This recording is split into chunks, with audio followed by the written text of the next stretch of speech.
those of us who will not be voting for Kevin McCarthy today take no joy in this discomfort that this moment has brought.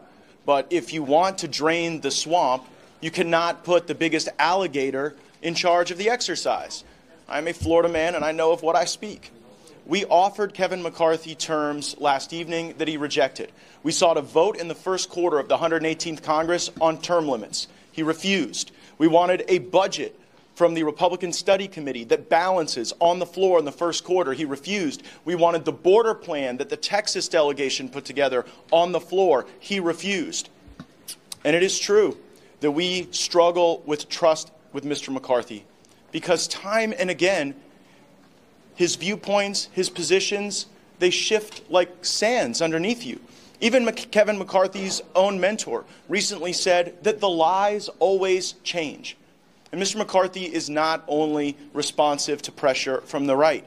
Time and again, he has failed to achieve the goals that we seek on spending and on the fight. For months, we have been asking Mr. McCarthy for his battle plan. How do we ensure that we stand up for folks in the military who feel like they're being purged? How do we ensure that if there is the passage of a farm bill, it includes things like work requirements?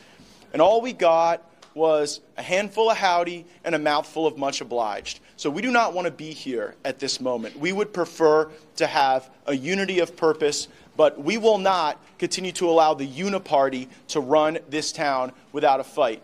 There's very little difference between Nancy Pelosi and her California delegation mate that seeks the gavel. And we want to change because this town is broken. And this is a person who has acknowledged in Mr. McCarthy that the town is broken, and he has been a part of that process for many years as a member of the leadership. We'll take some questions. Let me ask the three of you a question here. So let me just clarify something. You're based on your remarks, Ms. Boebert's remarks, and Mr. Perry's remarks. Are you saying because we took things to this brink in the 11th hour right before the Speaker's vote, he is unqualified to be Speaker? In other words, a Speaker, a leader, would have worked this out a long time ago. Well, yeah, I reject the premise of the question. We did not take this to the brink.